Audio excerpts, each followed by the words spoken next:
y al que llama se le abrirá. Pedimos todas estas cosas en el precioso nombre de Cristo Jesús. Amén. Hemos estado viendo disciplinas espirituales para la vida cristiana.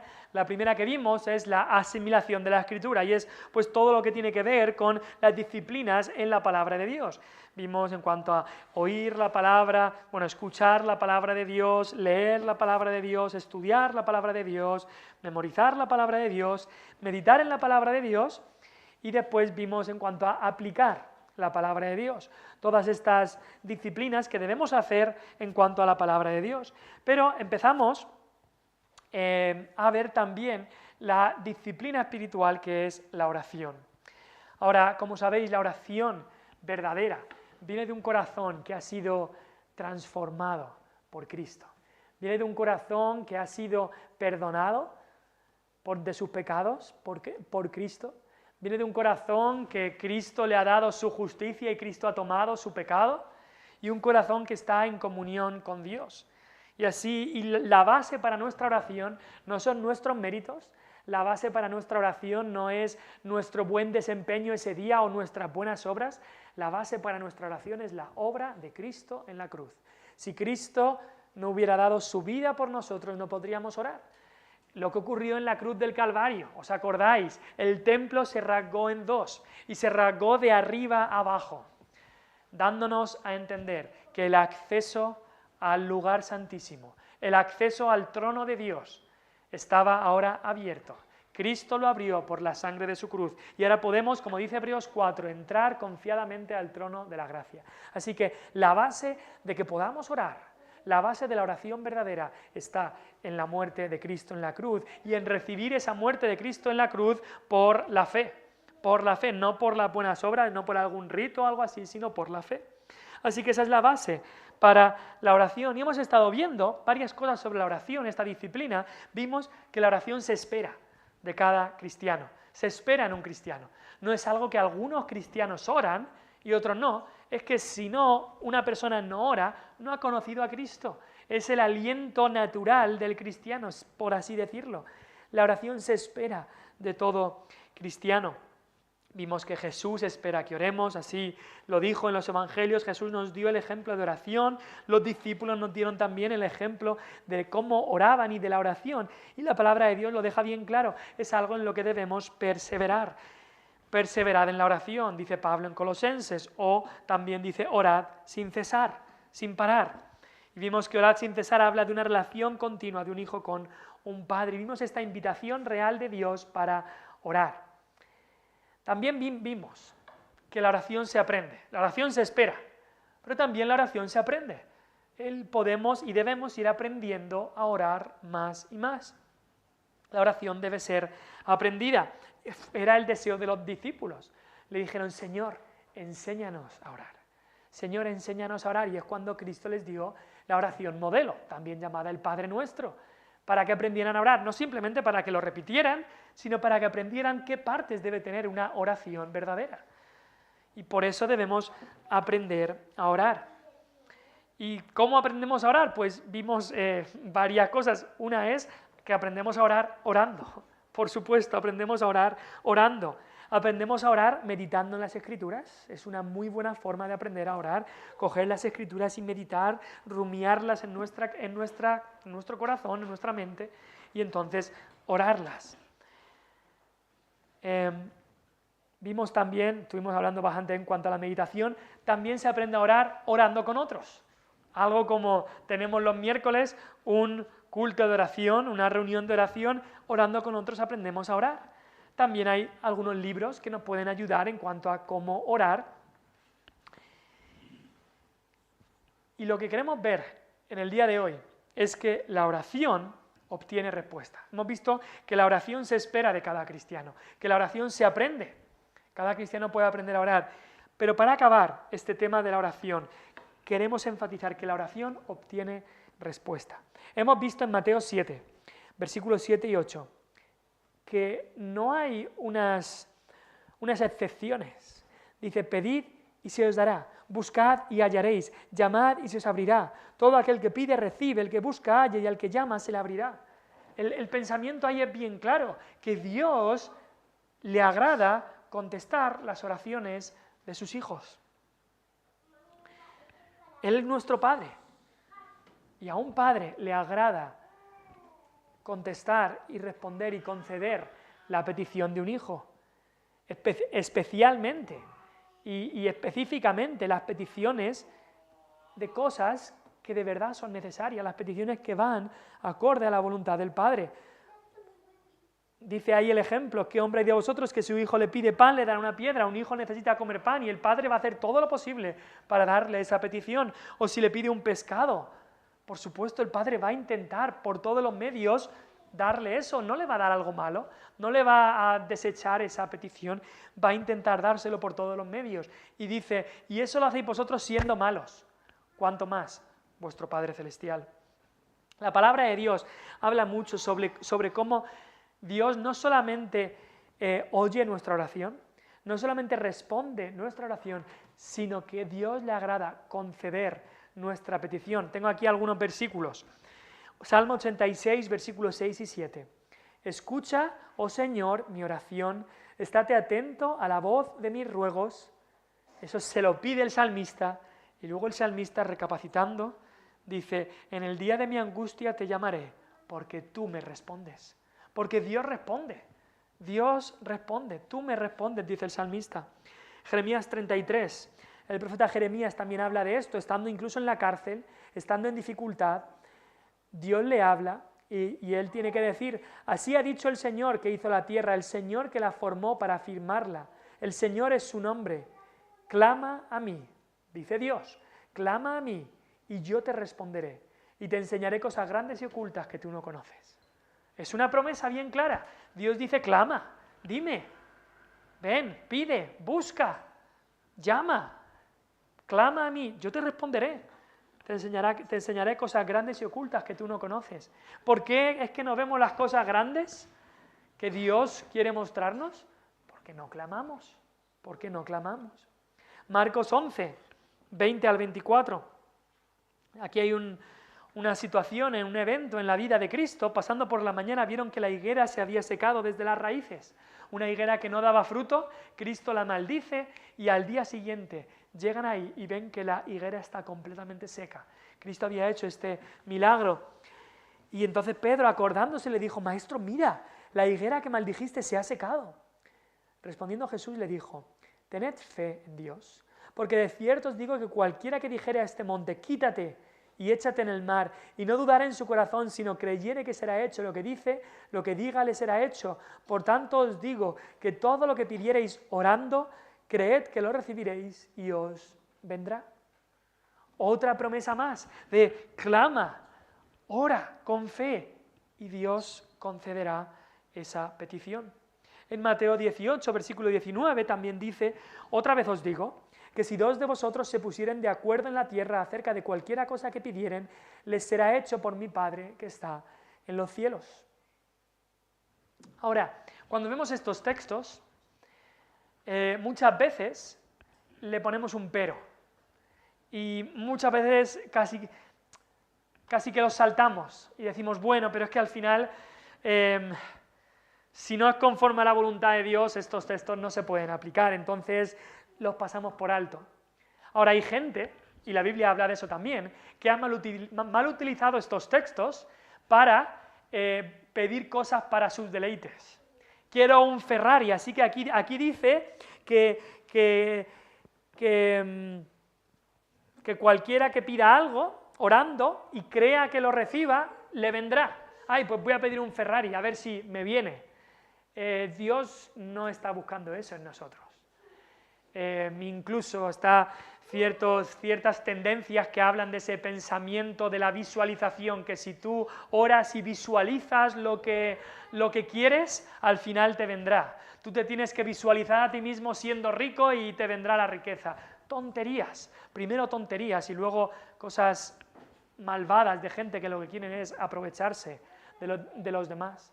Y gente también egoísta que solo busca ese tipo de cosas materiales, cuando lo que nos llama la palabra de Dios es a buscar las cosas de arriba, no las de la tierra. Poner la mira en las cosas de arriba y no en las de la tierra. Pero cuando ponemos la mira en las cosas de Dios y buscamos las cosas de Dios, podemos venir a estos versículos y decir, sí, Dios quiere que oremos. Por tanto os digo que todo lo que pidiereis orando, creed que lo recibiréis y os vendrá. Te quiero hacer una pregunta. ¿La oración cambia las cosas? La oración cambia las cosas. Es una frase que muchos han dicho. La oración cambia las cosas. La he escuchado en Irlanda, la he escuchado en otros lugares, que la oración cambia las cosas. Ahora, quiero que lo pienses un poco. ¿La oración cambia? ¿Nosotros, orando, podemos hacer que las cosas cambien? Ahora, creemos, como nos dice la palabra de Dios, que Dios es soberano. Creemos en la voluntad soberana de Dios. ¿Puede la oración cambiar el decreto eterno y soberano de Dios? La respuesta es no. Dios tiene un plan y su plan se va a hacer. Desde el punto de vista de Dios, la oración no va a cambiar, no va a forzarle a Dios a hacer lo que yo le digo que haga. Pero desde el punto de vista humano, desde el punto de vista de nosotros, que no conocemos el plan de Dios, no sabemos lo que es la voluntad de Dios para este mundo, para esta región, para este país. Desde nuestro punto de vista, desde nuestros ojos, la oración sí cambia las cosas. ¿Por qué? Porque la historia lo demuestra y la palabra de Dios lo demuestra. Y nos lo dice, que cuando el pueblo de Dios se pone a orar, Dios hace grandes cosas. No es que el pueblo de Dios ha forzado a Dios a hacer las cosas, pero Dios utiliza las oraciones de su pueblo para hacer grandes cosas. Así que la oración sí que cambia las cosas. Sí que cambia las cosas desde nuestro punto de vista. Y así ha ocurrido en la historia. Y así ha ocurrido en nuestras vidas. Quizá tú fuiste salvo, tú conociste a Cristo porque alguien estaba orando por ti. Y hemos visto un montón de veces orando aquí por ciertas cosas, orando aquí por ciertas personas para que el Señor les toque el corazón y se conviertan. Y las hemos visto que el Señor ha tocado su corazón. Y sabemos que la oración cambia las cosas. La oración ha sido el medio que Dios utiliza para cambiar la vida de personas. Por eso podemos decir, sí, la oración cambia las cosas. Por eso debemos orar. Pide y recibirás.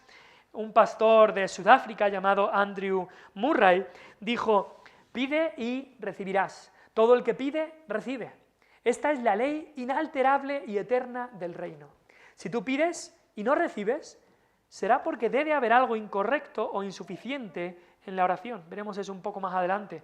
No te rindas. Deja que la palabra y el Espíritu te enseñen a orar correctamente, pero no abandones la confianza que Dios procura suscitar.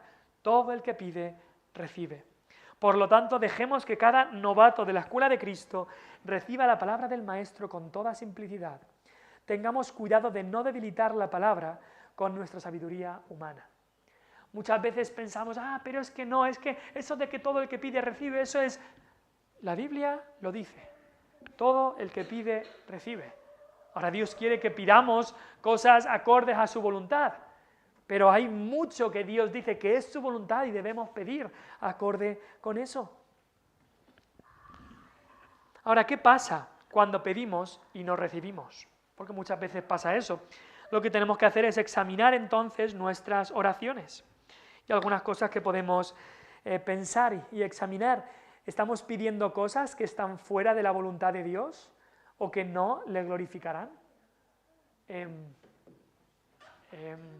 Hay cosas que sabemos que no es la voluntad de Dios, pero aún así muchas veces oramos. Ay, Dios, ¿no me darás esto?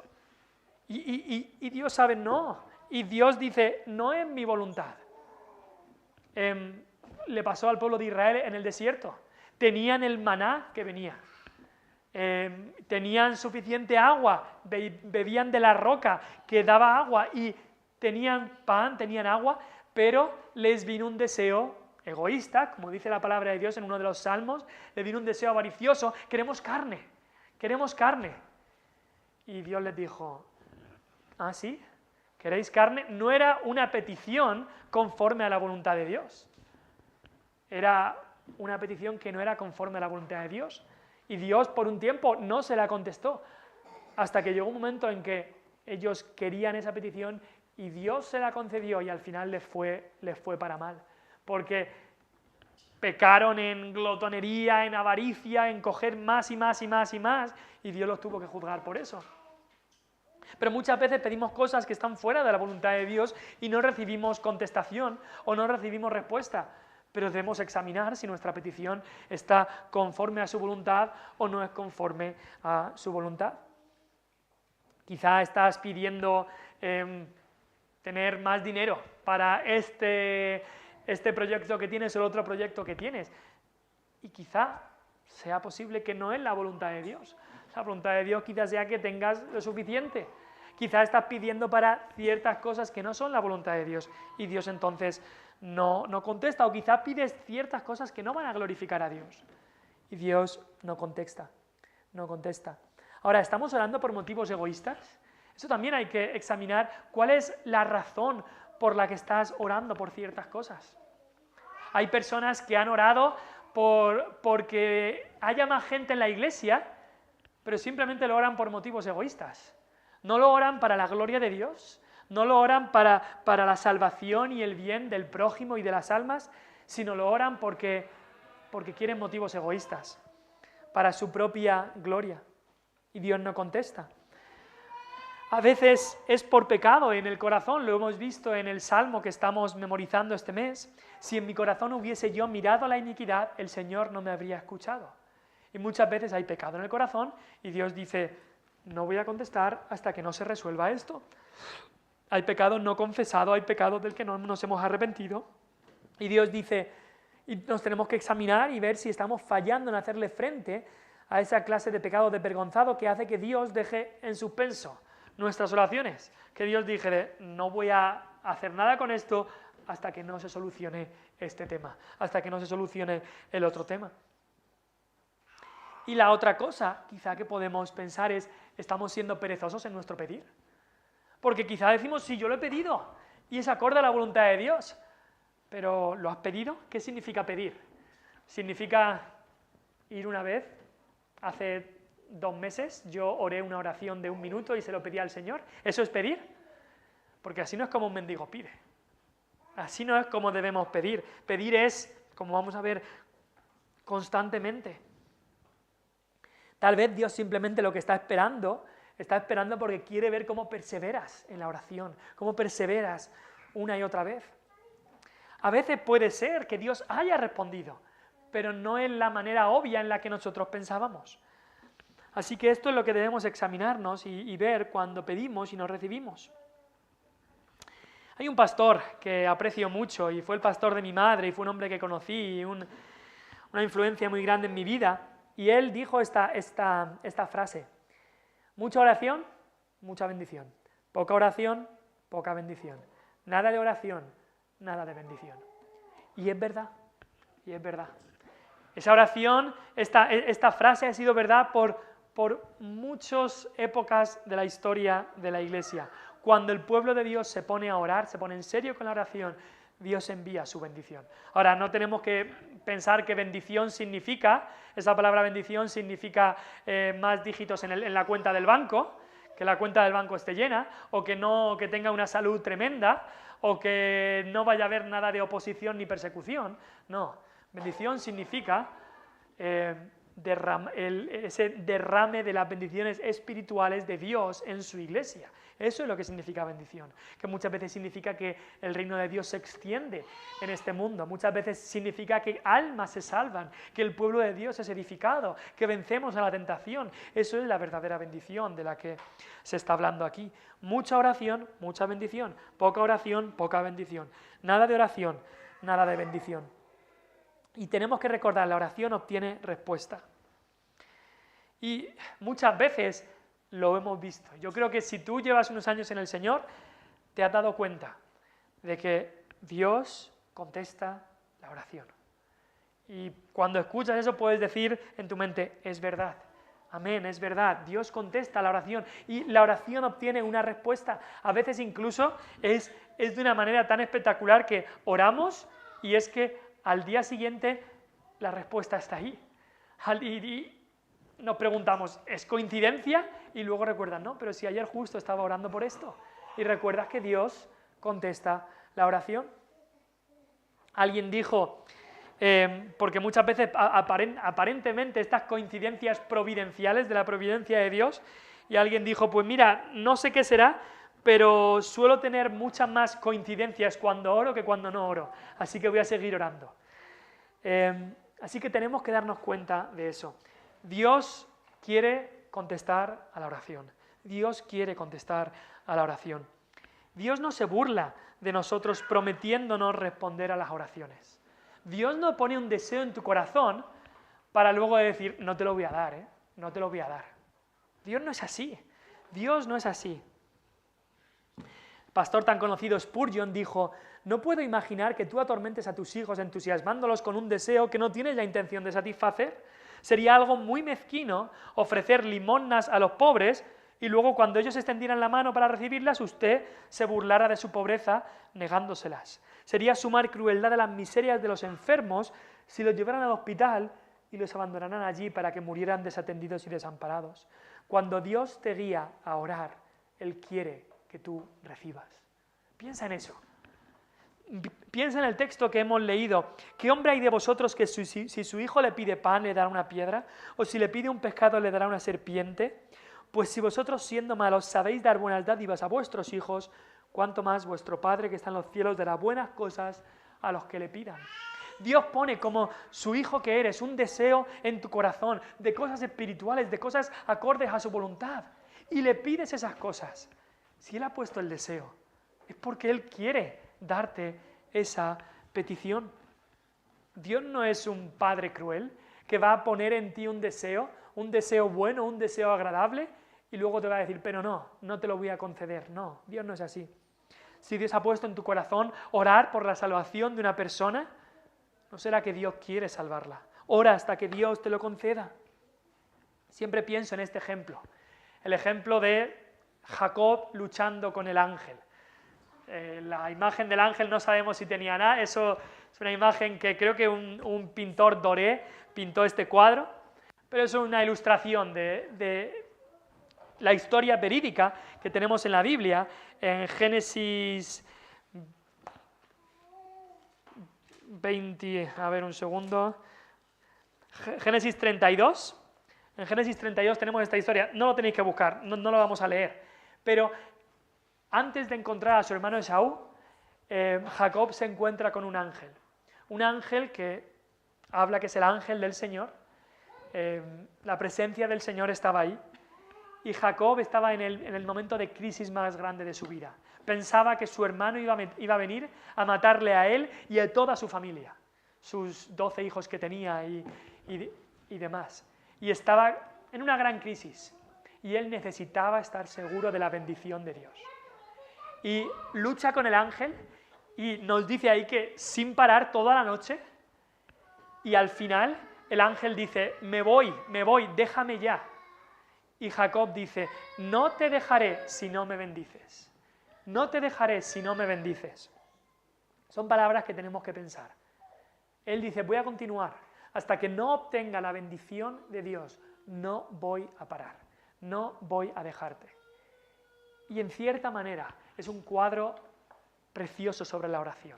Es lo que debemos hacer en la oración. No te dejaré si no me bendices. Ahora, otra vez, con el temor de Dios reverente, no estamos diciendo que nosotros le mandamos a Dios lo que tiene que hacer, no estamos diciendo de que nosotros forzamos a Dios y le doblamos el brazo, pero con ese fervor, con esa perseverancia, con esa entrega que tenía Jacob, decir no te dejaré si no me bendices. Ahora, el ángel también destrozó a Jacob, si se puede decir así, porque se nos dice que le tocó un sitio en el muslo y Jacob fue cojo todo el resto de su vida. Y eso pasa cuando tenemos un encuentro con Dios, muchas veces Dios nos toca de una manera que incluso nos deja cambiados por completo y a veces incluso con algún tipo de aflicción, pero es para bien, pero es porque Jacob desde ese momento fue un hombre distinto. Antes de ese momento era un hombre que pensaba, yo puedo con todo, y en ese momento se dio cuenta, si no tengo la bendición de Dios, yo no puedo. Y ahí es cuando Dios le dio la verdadera bendición. No la bendición que venía de la ambición, sino la bendición que venía de la sumisión a Dios. Y es lo que Jacob experimentó en esa ocasión. Pero es un cuadro precioso de ser ferviente y perseverar en la oración. Y oramos, y lloramos, y pedimos, y clamamos, y no dejamos de orar hasta que Dios concede la petición, concede la bendición. Por supuesto, bendición espiritual es lo que es el plan de Dios. Las cosas de este mundo pasan. Pedir cosas de este mundo, pedir más riqueza, más salud, más todo esto, por supuesto, tiene su sitio y pedimos por los enfermos y pedimos por aquellos que están pasando dificultades y crisis y demás, pero debemos también mirar más arriba, mirar por las cosas que tienen duración eterna. Y por eso oramos y pedimos también tanto por las almas, por lo espiritual, por la edificación del pueblo de Dios, por la extensión de su reino. Muchas veces vamos a Dios en oración, no como fue Jacob, sino vamos como, ay, es que yo no sé si es tu voluntad bendecirme, yo no sé si pedírtelo, a ver si es tu voluntad, incluso decimos, a ver si es tu voluntad, Señor, que esta persona se salve.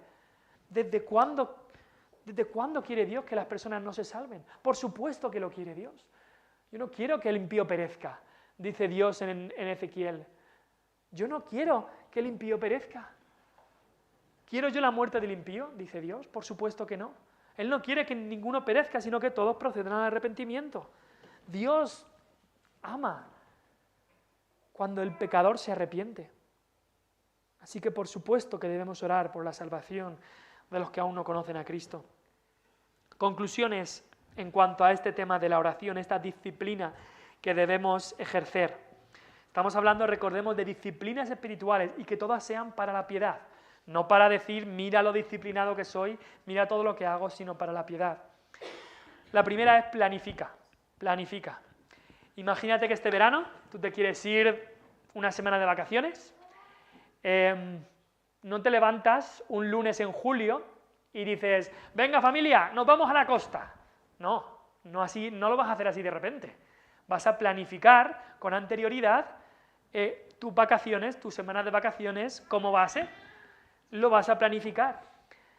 Si dices eso de un lunes, venga, nos vamos, no tienes nada preparado, no has hecho planes, no sabes a dónde ir, no has reservado ningún alojamiento, no tienes las maletas hechas, no vas a poder ir porque no tienes nada planificado. Pero es curioso que muchos nos comportamos así con la oración. Nos levantamos un día, hoy tengo deseo de orar, y decimos, no, si yo, Señor, yo tengo deseo de orar, pero no hacemos planes, no nos preparamos, no planificamos, no sabemos a dónde ir para orar, no tenemos el tiempo para hacerlo, ay, ¿qué tiempo del día oro? No tenemos ningún procedimiento para orar, ahora ¿qué hago? No hemos planificado para orar, no tenemos un lugar donde orar, no tenemos un tiempo donde orar. Y al final el deseo está ahí, sí, tenemos el deseo de orar, pero al final no oramos. Y si oramos, no oramos como debemos. Oramos poco, oramos de una manera que no estamos pensando en lo que estamos orando, oramos distraídos. Entonces debemos planificar. Recomiendo tener un tiempo en el día en el que tú planifiques, este es tiempo para orar. A muchos nos funciona mejor por la mañana, porque luego vienen muchísimas cosas en el día. ¿Funciona mejor? Pues coge un tiempo por la mañana para dedicarlo a Dios en oración. Coge un lugar en tu casa donde estés tranquilo, tranquila, para poder orar. No con la tele puesta o con miles de otras cosas. Un lugar donde tú sepas que ahí puedes estar tranquilo, tranquila para poder orar. Un tiempo, un lugar y un procedimiento. Quizá te viene bien tener la Biblia abierta para coger un texto y orarlo. Te viene bien también tener algunas peticiones. Hicimos la semana pasada este libreto con peticiones de oración para poder repasarlas, o incluso aconsejaría tener una libreta donde pongas peticiones personales y así te acuerdas y las puedes ir mirando mientras oras y puedes ir presentándoselas a Dios. Planifícalo, si no te va a costar mucho. Y sin planificación no vas a poder tener una vida de oración. Ahora, una vida de oración para la piedad, como he puesto ahí, no sale sola. No es que de repente te levantas un día y ya de ahí en adelante eres un hombre y una mujer de oración. No, no. Como cualquier otra disciplina. El futbolista, el mejor futbolista del mundo, no se levantó un día y ya fue el mejor futbolista del mundo. No, lleva entrenando desde que tenía 4 años. Pues igual, si queremos de verdad tener una vida de oración para Dios, va a ser una disciplina que vamos a tener que trabajar. Ahora, al planificar un tiempo y lugar para la oración, eso te dará poder tener más libertad en la oración. Hay gente que dice, no, si planifico, entonces me parece algo muy, muy cerrado, muy... No, yo libre. Pues eso que suena muy bien esto de libre cuando me venga, pero al final lo que va a ser es que no vas a orar. El que dice, ay, no voy a planificar nada, vamos de vacaciones sin planificar nada, sin maletas, sin echar gasolina, sin reservar ningún sitio, pues las vacaciones van a ser como van a ser. Hace falta una planificación y cuando planificas, eso luego te da libertad de poder ir a un sitio al otro, pero tienes que planificar. Pues lo mismo pasa en la oración. Y si quieres que tu vida de oración se renueve, entonces debes planificar para verlo ocurrir. Así que lo primero, planifica. Lo segundo, persiste. Persiste. Hemos visto ese texto de Mateo 7. Pedid y se os dará. Buscad y hallaréis. Llamad y se os abrirá. Y estos 3 verbos están en el tiempo presente continuo. Eso no significa, un día yo busqué a Dios y no he visto nada. No. Presente continuo significa busca y continúa buscando. Busca y continúa buscando. No es que, pero hace 4 semanas, Señor, yo te oré por esto y no has contestado. No, continúa, persiste. Tiempo presente continuo. Tenemos que orar continuamente, perseverando, antes de que llegue la respuesta. Y muchas veces Dios no contesta porque no hemos mostrado que de verdad queremos la petición que le hacemos, no hemos perseverado. Imagínate que tú vas a un restaurante y el camarero pasa por ahí y dices, una Coca-Cola. El camarero a lo mejor se va y dice, pero si te he pedido una Coca-Cola. Pero lo has dicho tan rápido, sin ningún tipo de interés, sin que no te van a escuchar. Un bebé, cuando el bebé quiere comer, no hace un gemido de y ya está. A lo mejor al principio sí, pero va a pedir y va a pedir y va a llorar y va a llorar y va a llorar hasta que se le dé. Y muchas veces nosotros oramos y nos pensamos que orar es como presentar tu solicitud de ayuda al ayuntamiento. La presentas una vez, se la das y ya está. No hay por qué hacer más. Orar no funciona así. Dios quiere que demostremos que de verdad estamos interesados en eso. Y que vamos a derramar nuestro corazón y persistir y decir, no te dejaré hasta que no me bendigas. Como un bebé. Como se dice, el que no llora, no mama. Y de la misma manera, el que no clama y clama delante de Dios, no obtendrá la respuesta. Y en último lugar, que todo esto sea para la piedad. Porque, ¿sabes qué? Donde hay verdadera oración, hay verdadera piedad. Donde no hay oración, el pecado abunda. Y eso lo vas a ver en tu propia vida el primero y en la vida de muchos otros. Donde no hay oración, el pecado abunda. Porque la oración te humilla, la oración te hace arrepentirte, la oración es lo que Dios utiliza para que vengas a Él, para santificarte. Así que donde hay verdadera oración, hay verdadera piedad. A veces nos preguntamos, ¿por qué es que unos creyentes son mucho más santos y entregados a Dios que otros? Y la diferencia en la gran mayoría de los casos, si no en todos, la hace la oración. Si pudieras ver las vidas de estos 2 creyentes, un creyente tibio, un creyente que a veces va un poquito en el mundo y está un creyente tibio y un creyente entregado al Señor, a lo mejor lo ves venir a la iglesia y los ves parecidos, se sientan en el mismo banco pero si pudieras ver sus vidas, por qué uno vence a la tentación, por qué uno quiere dar testimonio a los demás, por qué uno puede aconsejar porque conoce la palabra de Dios, por qué uno cría a su familia en el temor de Dios y el otro no hace ninguna de estas cosas. ¿Por qué hay tanta diferencia? Si pudieras ver en sus vidas te darás cuenta que uno tiene una vida de oración. Uno es un hombre de oración y el otro no. La oración hace la diferencia. La oración cambia las cosas, como hemos dicho. Cambia las cosas. Vamos a pedirle al Señor que nos ayude a perseverar